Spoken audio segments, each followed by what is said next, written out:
wedding is a big deal. You know, it's stressful, it's expensive. So when a family friend came up with a creative option, a Tulsa couple jumped on board, and Channel 2 was there 30 years ago tonight.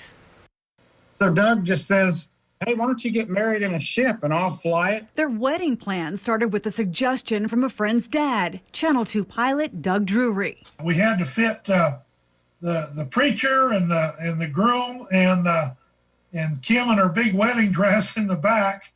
And then my son sat up front with me, and he turned around so he could shoot video.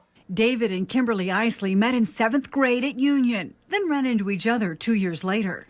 So it was just really an act of fate that we got together. I mean, if I hadn't have been where I was and she hadn't have been where she was at that time, who knows? I remember him coming around the corner, and I just instinctively said, David, and he turned and looked at me, and I think we both kind of knew from the very beginning. I mean, we knew from the very first date that this was going to work. A few years later, the groom, best man, and maid of honor climbed aboard with a terrified bride and preacher.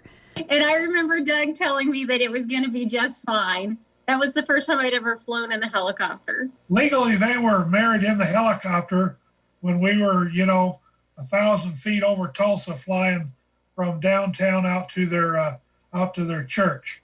We were like rock stars coming in there. He landed that thing just so softly on the grass. And matter of fact, your news crew was there that day, and it was a blast. It was really fun. Now celebrating 30 years, Tuesday, December 1st, they say the key to a successful marriage is to marry your friend and soulmate, be friends, and communicate. Is it still true love? Oh, yeah. Oh, yeah. I just try to be incredibly grateful for every day, and I think that makes a difference. Yeah. They're actually just youngsters.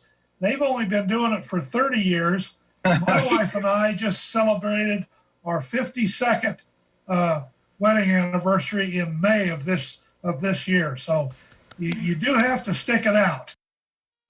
Good advice from all, and our congratulations. Now, the Iseleys also have 2 daughters, and they call Tahlequah home now.